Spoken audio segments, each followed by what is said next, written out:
Zjaspaku ka detyrën kryesore që të avancojë në ndërtimin e akuzës, riformulimin e saj në bazë të fakteve. Janë 16.000 faqe. Si mund të fshish, domethënë nga dheu 16.000 faqe përgjime ku hapur Rama del i korruptuar, e ka pranuar vetë live në konferencën e fundit të fund vitit që ai ka ndikuar tek dhënia e paras publike në emra caktuar, ndikim i paligjshëm total, për cilin Sarkozy është dënuar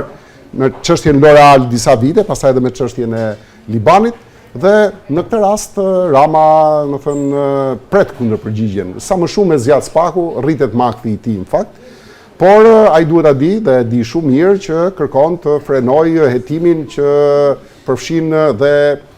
njerëzit e tij që janë afër enturazhit e tij që lidhet me Akshin, se nëse me Ballukun Rama i është akuzuar, del më shumë emri i tij në 60% dhe 40% po bëj kështu matematik përqindjesh, në rastin e Akshit është 100% Rama dhe njerëzit e tij që kanë menaxhuar parat, që janë grabitur, janë vjedhur, flitet për organizatë strukturuar kriminale, që është një flet dhe pjesë e kësaj organizate është kryeministri. Edhe nuk hezitojnë fare ta themi dhe nuk është blasfemi ta thuar se kjo është e vërteta dhe ai kërkon këtë të ndaloj, prandaj nxitoi me imunitetin, do bëj pjesën tjetër të nxitimit me nenin 242 duke pretenduar të vesh atë korrat